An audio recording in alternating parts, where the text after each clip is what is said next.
Hello, good morning. You're tuned into Power Breakfast, the show that prepares you for the day's trading action. I am Anisha Jain, and with me in the studio is Nigel D'Souza. Hi, Nigel. Good morning. Good morning, Anisha. What an overnight close we had. It seems that the Dow is keeping the bulls and the bears happy. Because if you looked at the Dow, when it started off trade, it was up close to around 300, 400 points approximately. And it ended lower with a cut of around 200 points. So at the start of the trading session, you would say, well, if I was a bull, I would be happy. And at the end of the trading session, the bears will say, all's well that ends well. Well, yes, it was definitely a roller coaster ride. But the only positive, perhaps, for the Indian market is that crude is trading again below the $77 per barrel mark. So some respite. But let's see whether the momentum that we had yesterday is continued today, or we give up the gains, given there's some, again, tensions regarding the US-China trade war. Well, early this morning, the SGX Nifty was indicating a cut of around 70-80 points. Currently, it's indicating a cut of around 30 points. So maybe to start off trade as well, it'll not be as bad as early anticipated. And even the US market futures, they have recovered from the low point of the day. Well, the Asian markets are very volatile in early morning trade. This on the back of a weak handover that we had from Wall Street, following a report that said that Washington is planning to levy tariffs on more Chinese products if the upcoming talks between the two countries' leaders fail. So on the back of that, we had a volatile start to the trading session. The Nikkei is now holding with a gain of around 1% odd. Remember, for the Nikkei, you need to track the yen as well. In yesterday's trading session, the yen was holding at around 112 odd. Now it's weakened a tad bit to around 112.5 odd. It's good news, really, because they earn more for their exports, and that's an export-oriented economy. So good going for the Nikkei. That's holding with a gain of around 1%. But let's pull up the other few markets, and let's see how the Kospi, the Taiwanese index, as well as the Straits, how they have opened up. For the time being, those markets as well are holding with some cuts. But the Straits and the Taiwanese index, they have indicated that, in fact, the SGX Nifty could start off with a bit of a cut. But if you just see, the SGX Nifty, it was indicating a cut of around 50, 70 points. Now, that's recovered from the low. So it's indicating, yes, we're going to start off with some mild profit booking after the super rally that we saw yesterday. But it'll be only around a 25 to around 30-point cut that will kickstart trade. The Dow futures as well, that's not very, very active as we speak, but keep an eye out on that one. The volumes will be low out there. But for starters, it's indicating that you could brace yourselves for a bit of a pullback in today's trading session. That's in the US markets. But as trade tensions resurface, let's hear out what Deutsche Bank's Mr. Spencer had to say about the recent developments. I think what investors and the Chinese policymakers are learning is that there's something much deeper here than just the size of the bilateral trade deficit between the US and China. If that's all it was, China thought they had a deal earlier this year to buy more goods from the United States to paper that over. On the US side, there's a two-pronged approach. One is you put tariffs on goods you import from China, and you keep raising those tariffs until either China changes how it trades with the rest of the world, or the supply chain just gets fed up and leaves China. I don't think either side really has an incentive to negotiate today. I think President Trump feels very confident that he has the support of the American people and broadly the political establishment in Washington, and I think he's right. And I think Xi Jinping is faced with being asked to negotiate away central parts of his vision for how China is going to grow over the next 20, 30 years. He's not going to easily give that up. So if he thinks that this could go away after the midterms, or it could go away after the 2020 presidential election, I think he's wrong, but I think it means he's not going to be willing to negotiate too much over the next couple of years. And on Wall Street, it was a very volatile session, to say the least, with the Dow Jones swinging over 900 points before ending with a cut of around 250 points. This as concerns about global growth resurface following a news report that suggested that the US is about to intensify its trade war with China. The S&P 500 closed in correction territory, while Nasdaq tanked over 1.5%. CNBC's Aditi Roy gets us a wrap of all the action on Wall Street. It was a wild ride as the Dow started off in positive territory, but then made a U-turn and kept going down. The ups and downs caused the Dow to travel more than 900 points across the session. The Dow fell 245 points, erasing a 352-point gain as Boeing dropped 6.6%. At the lows of the day, the Dow was down 566 points before coming back shortly before the close.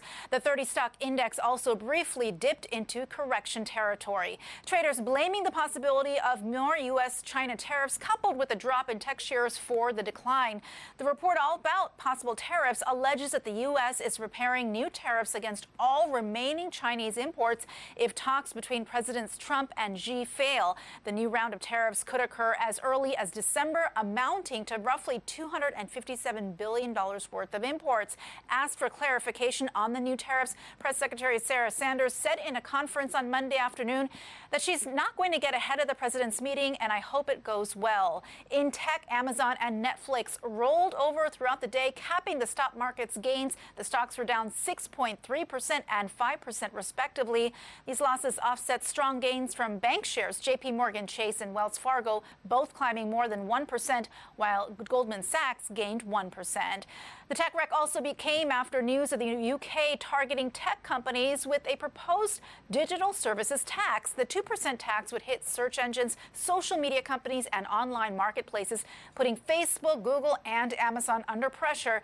The tax proposal argues that these companies derive significant value from user participation. Okay, on that note, let's also hear out what the economists had to say about the slowdown in U.S. economy and the earnings expectations going forward. I think the economy is definitely slowing. You saw certainly non-defense capital good orders, excluding aircrafts, telling you that moving forward, business spending is going to slow down. And of course, the third quarter number was nothing to get excited about, less than 1%, 0.8%. So business investment is slowing down. Now, people will say, oh, you're seeing housing and you're seeing autos weakening. But that doesn't shock me, because that's exactly what you would expect after 8 Fed tightenings. Not only the most interest-sensitive sectors, but the sectors that get most impacted by whatever the Federal Reserve does. So that doesn't shock me. What is starting to disappoint me is business investment, because we need that to get better productivity so we can get better potential growth. If we don't get that, then we are getting prepared for a potential recession in 2020. This is probably going to be the first time that the market will have to adjust to a number below consensus. Over the last couple of years, we've been spoiled. Every time the consensus comes out, we beat it. This is probably going to be the first time as you go into 2019 where the market will have to realize they're going to have to ratchet those earnings expectations down. And the market is digesting that right now, and that's why you're seeing all this consternation. The likelihood that the economy was going to get to a very high level because of the tax cuts, we never thought would materialize. It'll be strong, but it won't get to 3 or significantly higher than 3% level. So we are adjusting to it. As a result of the Fed tightening, those sectors are supposed to do worse than the rest of the economy, and that's the adjustment that is taking place. This cycle is going to end, the market and the economic cycle. It would be because of a Fed mistake. So I think that's something that we need to watch for a lot. However, I think looking at the Fed members, there's enough knowledge and kind of doubts about the strength of the underlying economy for us not to kind of give up too quickly. Well, turning attention to the European markets, they ended with solid gains, led by one of the best daily gains for the German DAX in nearly around 8 weeks. This as Chancellor Angela Merkel said she will not seek a 5th term as a chancellor once her term ends in the next 3 years. So that market, in fact, was a big outperformer. The CAC as well ended with some gains, 0.4%. But if you look at the peripheral indices, well, the Italian index was calling for your attention. That ended with a gain of around 2% after S&P Global Ratings left the Italian sovereign credit rating at BBB. Now, that's 2 notches above junk, though it changed the outlook from stable to negative. So that market as well was one of the outperformers from the peripheral indices. Well, yesterday morning on Power Breakfast itself, we had told you that the Brazilian index, they were relative outperformers for the month of October, when all the global markets have been in a bit of a tizzy. We're waiting an election outcome out there, and in fact, it was favorable. But that market did see some profit booking on the positive outcome. So that ended with a cut of around 2%. For the month itself, remember, it's still up close to around 4 to around 5%. The Russian index did well. That was up more than 1%. But the Mexican index, we don't talk about that very often. That was low in yesterday's trading session. Reports indicated that the Trump government is now, upping action in terms of migrants coming into the United States. So that market as well was down close to around 4% in yesterday's trading session. Okay, that was a lot about equities. Let's shift focus to the world of currency then, because the dollar has strengthened from previous session lows. Meanwhile, the yen weakens against the US currency. If you look at the dollar index right now, it is hovering close to the 96.7 mark. Yesterday, it had fallen to the level of 96.3, 96.4. So a bit of strength coming in for the dollar. And in the world of commodities and crude oil prices ease as Russia signals that its output will remain high, though those losses are limited ahead of US sanctions on Iranian exports. That's expected to reduce supplies when they come into effect in under a week. Okay, let's slip into a quick break on the show. Up next, we'll get you all the cues and news you need to know for trade this Tuesday morning. Stay tuned for that.